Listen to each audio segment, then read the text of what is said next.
for joining us on stage today. I'm really excited for this conversation. We're going to start off with some individual specific questions, and then I'm hoping we're going to get into a bit more of a conversation and sort of liven things up here for you today.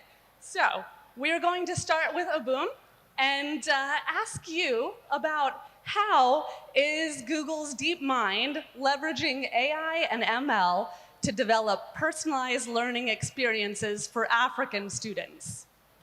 Hello, everyone, and welcome to Nigeria for those of you who have traveled from outside Nigeria. And Nigeria is my dear country.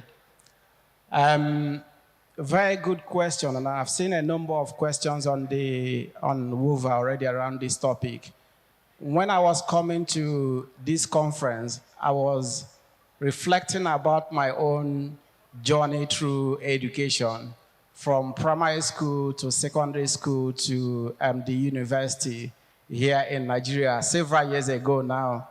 Some of the things that came to mind for me was I thought about the cohort size we had in my classroom. In secondary school, I think there were times we were like 50 in the class. By the time I got to the university, in some of our courses, there were like over 200 people taking the courses. I also reflected on what I usually call a one-size-fits-all approach to teaching that we had back in the days, which is still the same thing now, where there's an assumption that every student learns the same way and at the same pace. So you have, you deliver teaching to them using the same materials, the same assessment, and everything, and assume that they will do well. There is a problem with that because not everybody learns the same way and not everybody learns at the same pace. It's almost like taking my shoe and figuring out whether it will fit into all the feet here, right? That wouldn't work. I also actually reflected on the workload that is usually on teachers. My teachers, I remember them very well. In those large class sizes, it takes them several weeks to be able to mark exams. And even they couldn't give feedback, individual feedback to any learner, right? Because it was impossible to do that for a large number of learners. So one of the things we've been thinking a lot about at Google DeepMind is how can we actually use the power of AI to support personalized learning so that you get that individual learner feedback that every learner needs to be able to improve their attainment and also learning outcome. And also support these teachers that have a very big workload to be able to provide their magic. The magic that teachers usually bring in the classroom is that individual one-to-one feedback. So as a first step, in May, we announced that we have now built what's called LearnLM. LearnLM is short for Learn Large Language Model. And LearnLM is a family of AI models based on Google Gemini that is fine-tuned specifically for learning and education. So that anybody in the world can use it to achieve this personalized learning and other things around education. One of the models that I'm very excited about is called LearnLM Tutor.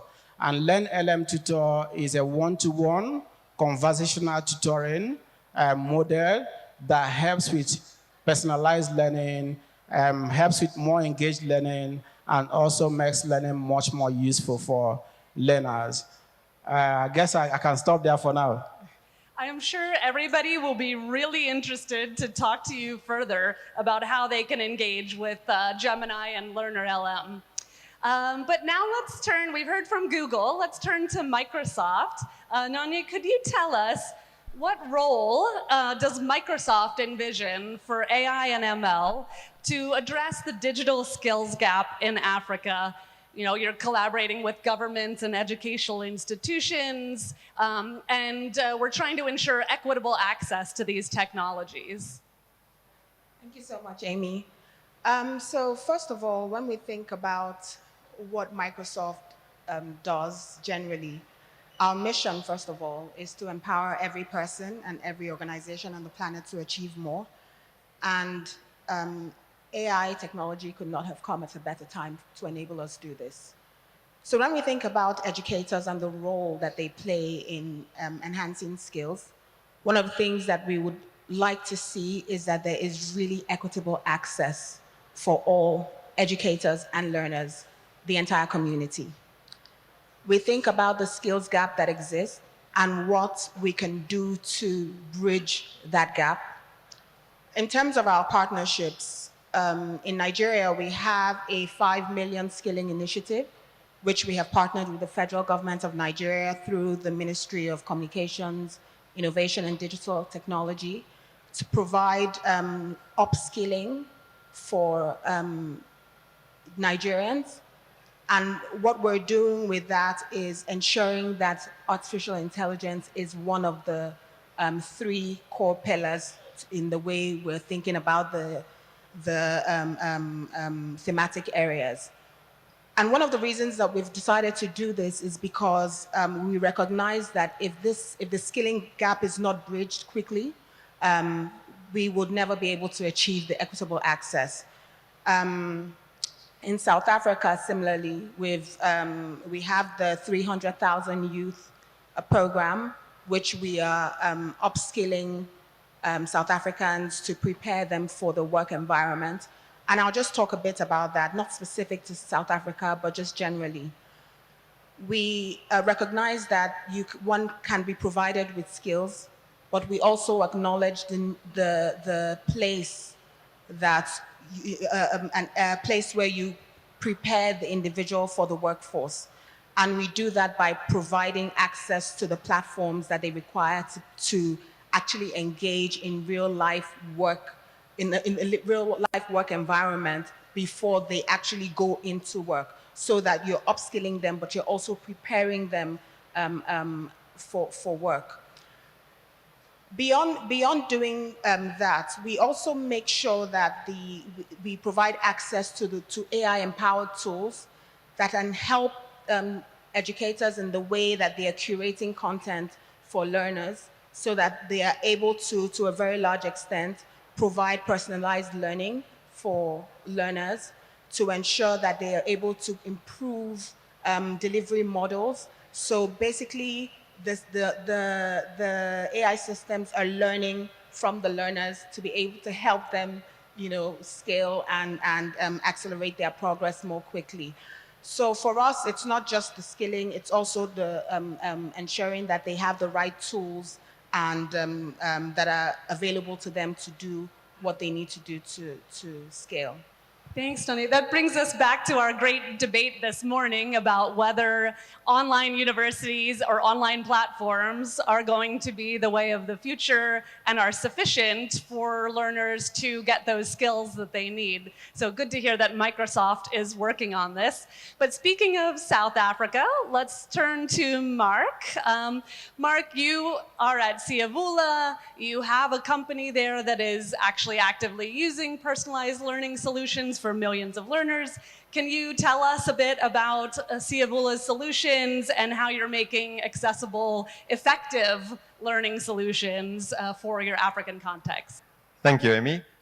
So I'm from Siavula Foundation in South Africa. So a little bit of context. Siavula means we are opening. It's an Nguni word, and 4 of our 11 official languages have the Nguni language as its root, so it means the same thing to the majority of South Africans in their mother tongue. And our mission is to champion a love of maths and science by creating rich, integrated learning experiences for people everywhere through the use of science and technology. And to do that, at a systemic level, is actually quite complicated. So machine learning and AI is core to what we do. We originally produced openly licensed textbooks, which are actually consumed by over 50% of all South Africans online on mobile devices every year. But the strategy we adopted was to say, as a technology company, what's the optimal complement to openly licensed textbooks that we can produce? And we operate in the maths, physics, and chemistry space. So we built an adaptive practice platform for high school maths, physics, and chemistry, which has a machine learning engine, learns about students. We developed our own technology for creating generative items that the algorithm uses, and we can align it to different curricula. But what we really found, and certainly in the early days, was a lot of people were very enthusiastic about engaging with us, talking about the data we've got, how exciting it is. And we can measure individual learners' learning journeys, calibrate that, do RCTs, things like that. But what we've really found is it doesn't matter how fancy your algorithm is, if a student does only one question, you didn't solve their problem. And so you said, how are we using machine learning and AI? And actually, we're using it as a core piece of something that we had to wrap in everything from the financial accessibility, the technical accessibility. So our platform is free. We had to get it 0 rated on most of the mobile networks so that students can actually access it. We can't achieve systemic change if we don't integrate it to curriculum-aligned solutions that somehow can be used by teachers at schools, because the vast majority of students in our context spend most of their time at school or getting to or from school. So if you want to have systemic change, if you want to have real impact, it's got to align with the school system. We don't want to fight with the government. We want to align with what they're doing, especially in rural contexts. Students might have to travel an hour to school. That's where they're going to get their meal. Then they have to travel home. Then we've got to include the parents. If the parents are blockers, if the teachers are blockers, if the government's blocking.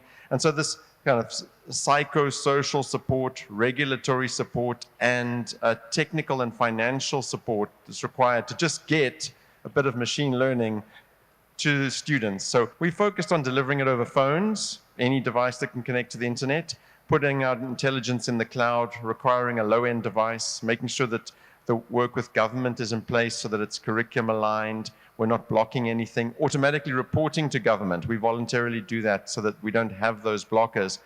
So at this point, we can safely say that we get our textbooks to over 50% of all the South Africans in high school, and about 15% of students in South Africa use our practice service.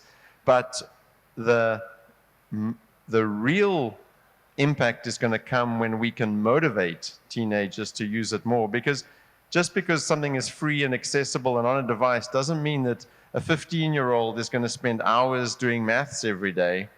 And so motivated individuals and engaging with the system and the support, the teachers, the tutors, the parents, the mentors, is actually as important as any algorithm parameters we might fine-tune.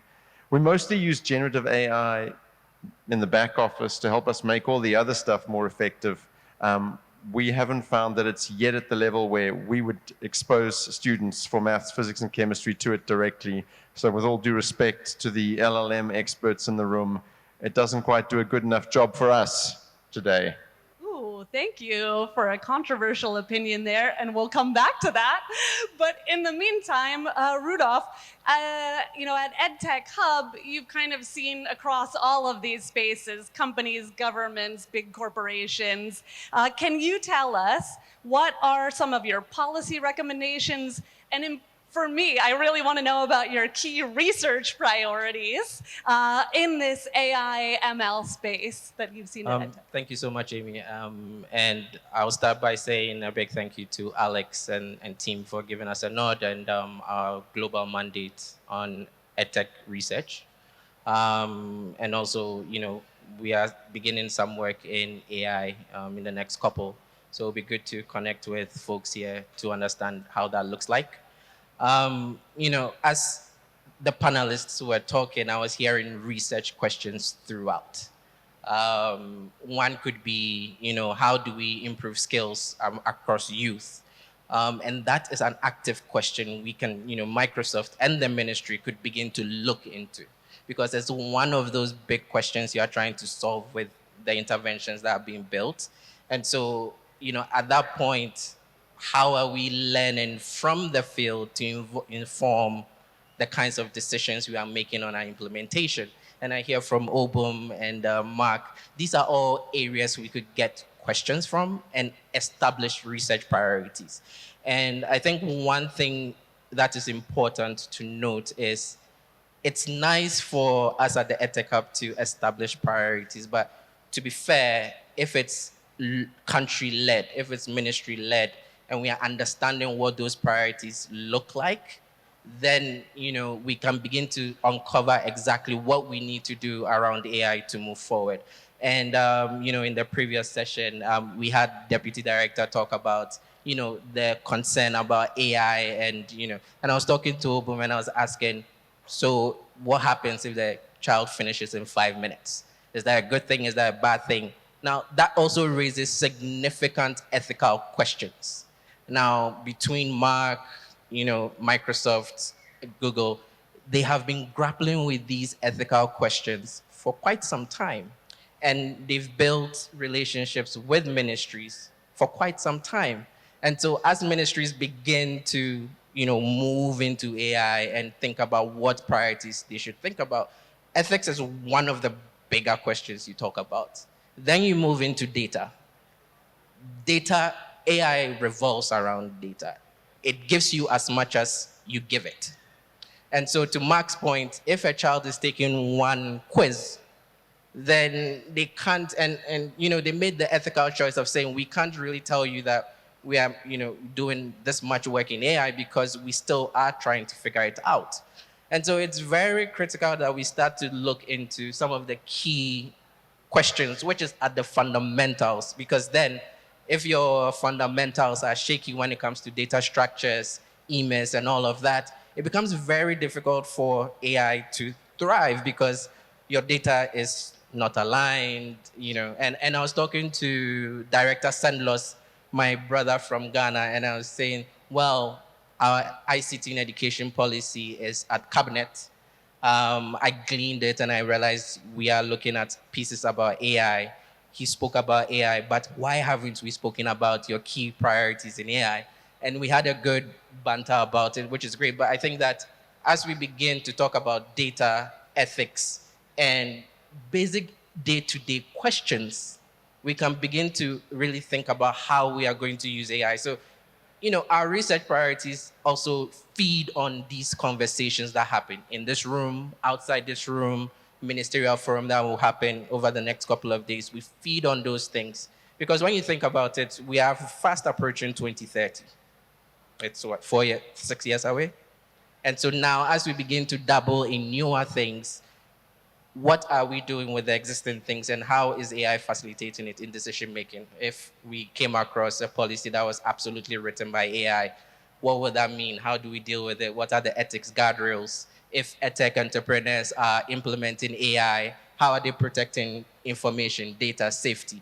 We need to begin to think about these things, and they feed into the policy recommendations, because from the priorities and the questions, we see a direct linkage into the recommendations and then wrapped into the policy bills and whatnot. So let me pause there and then we take it from over. Great. Thanks so much to everybody for introducing these initial perspectives. I want to pick up on something that you said, referencing our last panel and some of the questions we have about how AI changes things as learners are engaging with our current curricula. So is it the fact that a learner now doesn't actually need to learn the skills because the AI is doing it for them? Or in other cases, AI can lead to this very personalized, very different trajectory for every student. How does that engage with the curricula and the standards that every country has laid out for the education system? And how are those able to work in concert with each other? I would love different opinions here if we want to engage with each other. I'm going to let you guys talk to each other about this, and I'll step in if I have to. I mean, when you talk about personalized learning curriculum, I think from an EdTech perspective, one of the things we love to see is how EdTech is interacting with, ministry structures, policies, and things like that. And so every country will go through a curriculum design process, reform and whatnot, and it has standardized structures that it follows. Now, then the question becomes, how are we designing AI tools or even policies to really understand the frameworks? Do we have enough, historical data to see how, these curriculums have fared over the last couple to then inform a particular change? So at the very systems level, you can look at using AI to make data-driven decisions at the ministerial level. But then as it comes into utilization or implementation, then these frameworks become very important in ensuring that the right learning journeys based on the learning framework that the country has defined is being followed. We are learning from it, and colleague from Microsoft said we are learning from the kids. The AI is learning from the kids, but then we can then be learning how the AI is functioning and relating to our curriculums to then promote improved personalized learning. So that's essentially how it is, but in my mind. But then the other piece from a policy perspective is how rapidly will our curriculums and policy frameworks adapt to the rapid changes of AI? Because then after this conversation, we would see significant changes over the next week. How is the policy and the curriculum reform responding to that? So it's an interesting bi-direction. I think for us, one of the important things is to align with the school system. So we're talking about the curriculum. And then I just think about sort of 50% plus of the schools in South Africa that are no-fee schools. I'll speak to the context I'm most familiar with, and just how much the government and the teachers and the officials are just struggling with moving a cohort through the basic curriculum. So I'm all for self-paced progress, but I think what we'll have to do is really support the government and the policymakers in how to accept that data. Because we can collect the data, we can say that this learner has mastered these concepts, mastered these topics, and then you're going to have a principal and a teacher and a district official saying, do I move this kid to another class? Do we move them on to the next grade for one subject, for all the subjects? I mean, we want to do that, but I think that we will have to kind of de-risk it for the administrators significantly. We're going to have to make sure that they've got access to data that's very, very clean, that really they understand, that's appropriately calibrated, so that they can say, okay, we'll acknowledge that this student doesn't need to write the exam in 3 years' time because they've already mastered the content, things like that. But actually, that's what we do want, because we can't expect, like, especially in contexts where you've got 50 or 60 kids in a class, to move that cohort all together, right? We know that there's no way they're all going to be on the same page. And so you're undermining some students. Some students still can't keep up when we need to introduce that flexibility.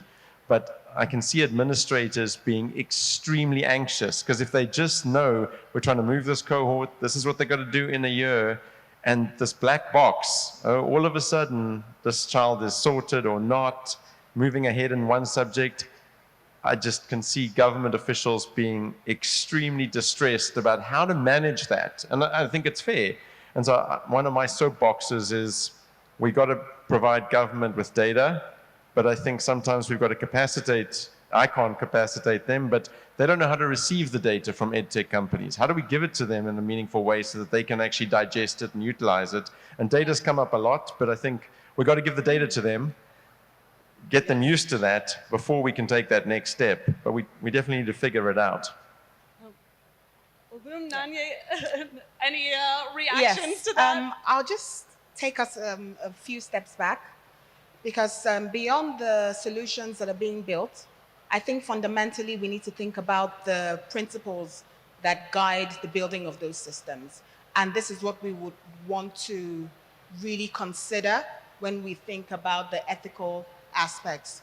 So for instance, if you think about the policies that government policymakers are putting in place, one of the first things you would think about, well, one of the first things I'll think about, what are the guiding principles? So for instance, at Microsoft, we have what we call our responsible AI principles, which are 6 of them around transparency, accountability, privacy and security, reliability and safety, inclusiveness. And what you're basically doing is setting the stage for how AI systems are built, so that inadvertently you have certain a direction as to where you do not want to veer off from. For me, this is critical because AI systems can do a lot of good, but they can also be weaponized. So how do governments think about ensuring that the malicious actors are not sort of going haywire with what AI can do? And once you've put that in place, the next thing I'll be thinking about is what are you feeding the AI systems with? So what's the quality of your data sets? That is particularly a huge problem for low-income countries. It's a huge problem for a lot of countries on the continent.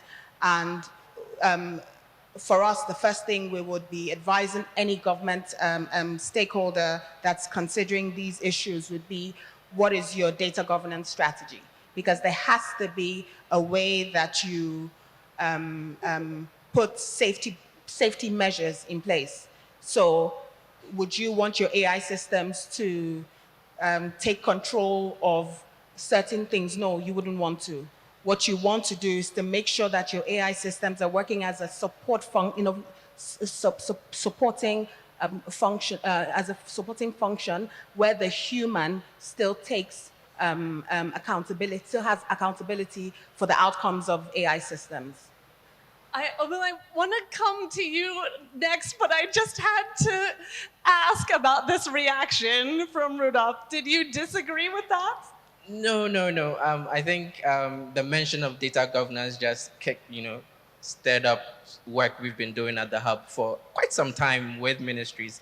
And in as much as I put Nana Jemfi Sendlos, on the spot, it's one of those things that, we've been working with the ministry to try and figure out and bring the right actors to the table. So I think data governance is a big thing.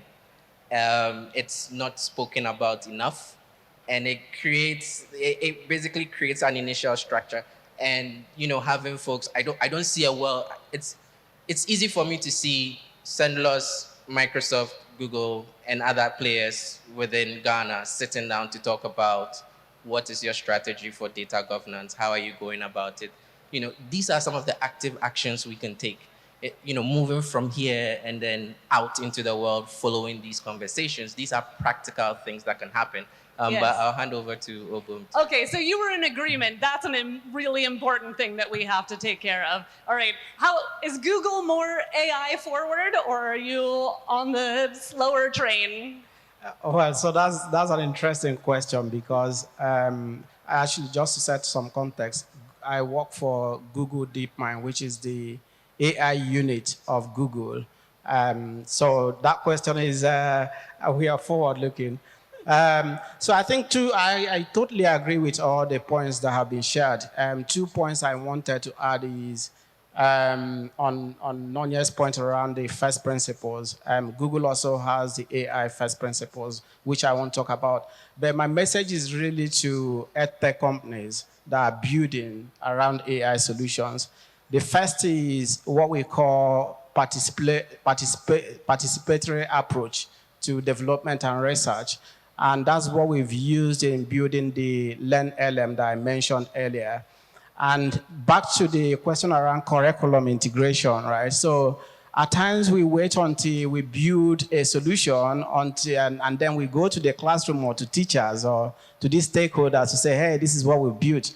But instead, what we should be doing is using this participatory approach where we actually include the teachers very early on in the process and researchers like Rudolph very early on in the process to really ask those basic questions around who are we trying to help and what is it that they need help with, right? I think that changes a lot of things. And then the last point there is around data sets. At times we also have seen where we kind of overthink this thing around data sets. But there are very, very basic things that we can start with. I went through school, the education system here in Nigeria, I read very amazing books, Chinua Achebe's books, Wole Soyinka's book, Ngugi Watingo book, and so many of them. Those contents are not online, and we are talking about like if we are going to really use AI to make learning more relevant for Africans, we need them online, we need them digitized, we need the data sets around those contents to make whatever we are building much more relevant and useful for Africans. Thank you. Mark, go ahead. I just want to make a comment. I think the completely agree with the importance of the ethics, and especially if you think about training on biased data sets and things like that. But Amy, you mentioned something at the beginning, that the audience is going to be experts by the end of this talk. And we're throwing AI around as an acronym, and we briefly mentioned ML a couple of times, and they're not all the same. And you know, machine learning, I mean, AI is just built in it, and it's now we throw AI around probably meaning generative AI a lot. So I thought maybe I'll ask Amy a question to explain the difference between ML and AI as people generally understand it, because there are ethical considerations in doing experiments with learners, you know, do no harm. Then there's the ethics around the data sets, then there's the biases. And if we think about the global south, then we know that we're almost guaranteed to be on the receiving end of negative biases on almost any data set that's available for training just general LLM. So it's extremely high risk. But not all ML solutions, not all AI solutions have that same extreme ethical risk. They're not all necessarily going to, well, we do maths and science practice. So, I mean, there's still ethical factors involved. But ML versus AI, but I'm a simple person. I think you'd explain it better than I would, the difference between them. I don't think any other panel has turned a question back on the moderator, but all right. We did promise that you would be more experts in this topic by the time you left. And the title of our session does say both AI and ML. So let's try to give a quick definition, and then you can disagree with me, coming from DeepMind. All right, so oftentimes we see machine learning as a subset of artificial intelligence. And artificial intelligence is this big topic which may contain many forms of ways in which we could receive a response from a computer that we would perceive to have intelligence. So that's why we're talking about large language models that might be a chat GPT or other things that you're talking to online. But artificial intelligence can encompass many more things beyond large language models. Machine learning specifically tends to be a statistical form of artificial intelligence where, for instance, we are collecting a lot of data from the Siavula platform, and we are making predictions about what a learner might need to see next or about how well they have learned the material. So machine learning is tied more into statistical data science, whereas artificial intelligence is a much broader term that encompasses many ways of thinking about how a computer might demonstrate intelligence. Do you have any corrections to my generalized explanation here? No correction. I think the only thing I'll add is coming back to generative AI is we are now in an unprecedented time when the AI capabilities have really gotten better, that we can do more beyond text, right? Beyond natural language processing, and do what we call multimodal capabilities around text, image, video, and so many things that would actually then bring learning live and real to students and learners everywhere. So very, very interesting and exciting times, and advancements in whether you call it AI or machine learning, but more importantly, generative AI can help us revolutionize education. Thank you. Yes, hopefully that helped clarify some things when we're talking about the two together, and then generative AI as a layer on top of that. But I would like to come back to your question about data sets. And I know we had this question from the audience as well. What Africa-centric data sets are actually needed in order to build the future of EdTech for Africa? And where are we going to get them? I didn't say this would be easy. I don't have a short answer. I don't know. I mean, we collect our own data, but for an ML platform. So, yeah, the data sets for training broader AI. There's so much knowledge that we need to codify accurately and index. I think the big organizations in the room need to answer that question. Well, I'm not sure I can answer that question in its entirety, but I think I'll just kind of hone in on the challenge generally in education. So when you think about the over 240 million people globally that don't have access to basic education, and then 20 million of those being in Nigeria, what we should be asking ourselves what AI can do to help close that gap, because it's a huge gap. So in terms of where those data sets will come from, there has to be a concerted collaboration with the private sector, public sector, and all key players that are involved in that process. And it's very important because this is where we think about the biases that AI systems produce, and they're really large, well, sometimes from the data that it has been fed into it. This is a key concern, particularly for this continent, because earlier on, I think the first panel, there was a lot of conversation around infrastructure and the dearth of that in Nigeria and more broadly on the continent. And that's a real issue, because if we think about not having the right infrastructure to help access, then how do we have access?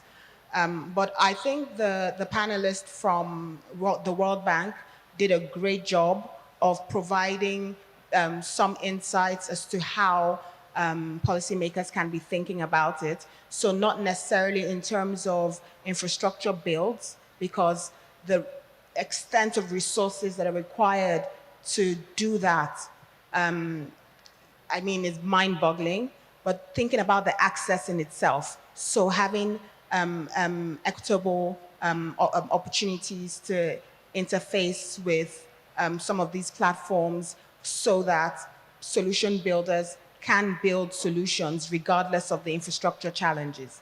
So that's on one hand. Then you think about the people, right? The audience that these solutions are being built for. So if, say, for instance, an EdTech company was building a solution for to serve communities in remote areas, how do they get access, to those solutions? So if you think about mobile technology again, and that was mentioned, right?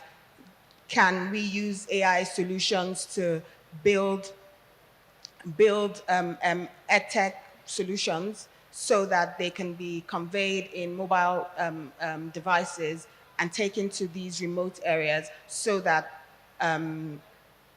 the audience still has access, right? It's very complex. There are so many challenges revolving around it, but I think that there are opportunities for us to use what we have for now, whilst we're thinking about how to address the challenges that we're seeing emanating from what's existing. Thank you. Yeah, I think that question could be a research priority. And Thank so if we take that question in and of itself, and we take Africa out of that question and we put in a country, Nigeria, Ghana, Kenya, Sierra Leone, and we begin to work with partners, MasterCard, IDRC, GPE, then we can begin to try and understand what's the wealth of knowledge we know around these things when it comes to learning journeys, learning behaviors, and begin to also ask ourselves questions around what kind of data do we collect beyond number of students, number of facilities, whether there's water, whether there is, a feeding program and whatnot, but also on behavior.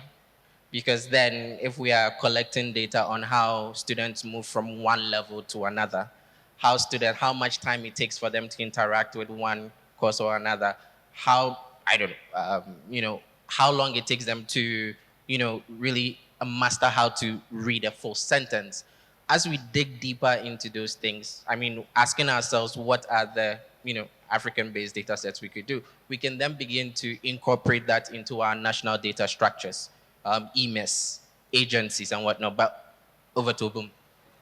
Yeah, so I always like the angle about making everything a research project. But yeah, so I think there is the data we already have, there is data we need, but beyond data, there is also who is actually building AI, and are Africans participating in building AI? That's a very fundamental question. So I think in terms of the data we already have, one biggest challenge we've seen with education is teachers bring a lot of magic to learning, and you can't replace teachers because they have this pedagogy expertise that is the foundation of education.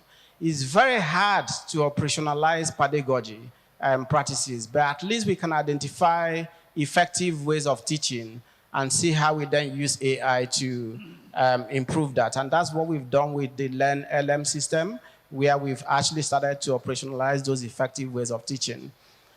In terms of data sets for Africa uniquely, we also have one of the most diverse diversity in languages in the world. I think about more than 3,000 languages. And we need to pay a lot of attention on how do we actually, as students go to the classroom, they learn in different cultures and different languages. How do we capture those moments and actually make it meaningful for AI? There are grassroots organizations in Africa. There is MasterCard Foundation, which is a grassroots movement. They are doing a lot of work on natural language processing and languages using AI, and so many of them. So how can we support them? But beyond that, very quickly, is the thing I worry about a lot is we don't want 10 years from now to be consumers of AI. We want to be at the forefront of building AI, and that's very critical, even in data set and all that. A few years ago, we looked at data for you to look at where do all the AI scientists come from in the world. One data point is to look at the top AI journals in the world and see how many publications come from different regions. We looked at a 10-year history, and only less than 1% of publications in top AI journals came from Africa. So we wanted to change that. So what we've done is we have a number of initiatives. The way I think about it is at every stage of the education talent pipeline, we need to have interventions to upskill people around AI. At the secondary school level, we have a new program we call Experience AI that focuses on helping teachers understand very foundationally what machine learning is, that definition you are talking about, the implications of machine learning in society, but also the benefits of machine learning in society, and all the discussions we've been having around data and bias. And the goal is if we empower teachers, they can then bring that learning to students and have them have that knowledge of this is what machine learning is, this is how you can participate in building it, but also this is how you can use it responsibly. We have that program now rolling out in Kenya and more African countries later in the year. And then the second one is at the university level. We need to have more AI engineers and more AI researchers building AI that will work for the world, but also more importantly for Africa.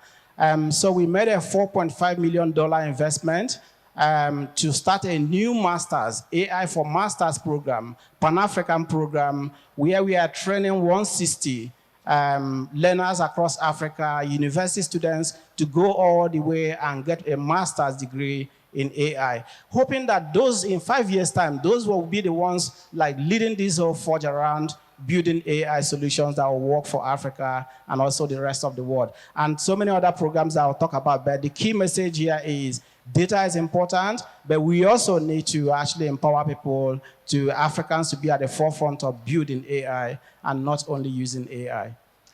Thank you. I also have to take this opportunity to pitch our Carnegie Mellon University Masters in AI, which you can enroll in Kigali, in our campus in Rwanda. So yes, let's get more AI engineers here on the continent. Mark, you wanted to add to that. I guess just a comment on I think the diversity that's been emphasized. So we've got the ethics we have to worry about. The data sets need to be available. There's the risk then of saying we're going to paint Africa with one brush, right? Where we've got all the different languages. You mentioned specifically a country, but you didn't emphasize, actually, it does matter. Africa is an incredibly diverse continent. It's really great to be at an African EdTech conference. That's amazing. And there's a huge amount of diversity. So the thing that I think is actually important is open data sets then.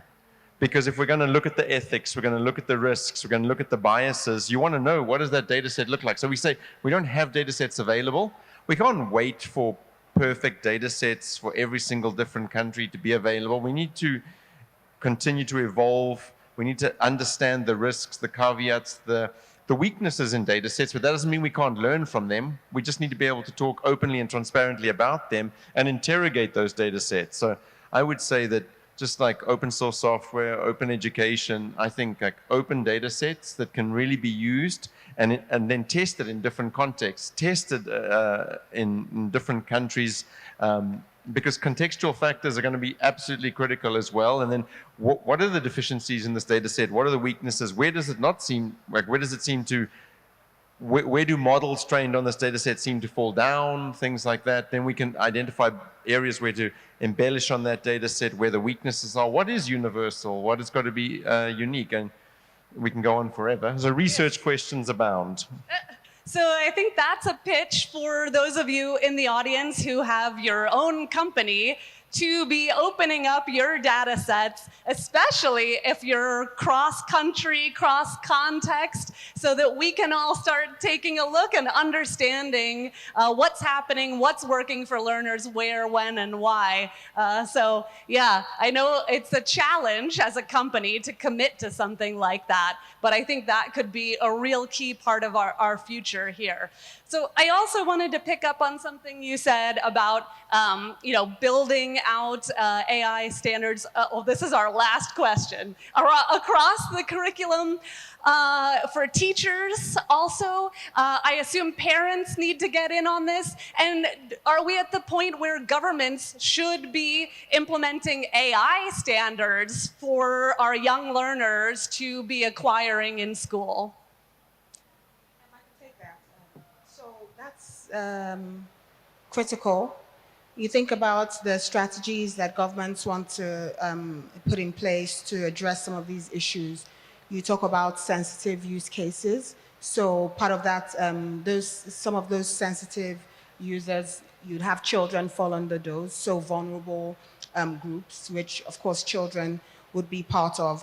And I think we also need to consider how, I like the way you put it, thinking about the implications of what we're doing, understanding what the challenges are, and providing the solutions to those. Because it's not just about saying that the challenges are here. It's also us making sure that, like Obum said, we're not just consumers, but we are also producers as well. We're curating, we're developing, we're implementing, and because we are the ones who are facing the challenges that we face on the continent. We are the ones who understand the impact of those challenges, and we should be contributing to how the solutions are being built to address some of those challenges. I also just wanted to mention something that Microsoft is doing around this, and it's part of our learning tools offerings. It's something that we offer as a free service. It's called the Microsoft Learning Tools and Open Source Immersive Reader. It's basically helping you, helping learners, helping educators in the way that they're building content, in the way they're using content to address some of these challenges. And I can see that the screen is red, so I'll stop. All right, so we have heard a lot of calls to action here in this panel today. If you're a company, open up your data sets, help us build the future of AI on the continent. If you're a government, we need to be starting to build in standards for AI and computer science from the ground up, but also communicating it to teachers and to parents. Thank you all so much for an engaging conversation. Thank you to our audience for your great questions.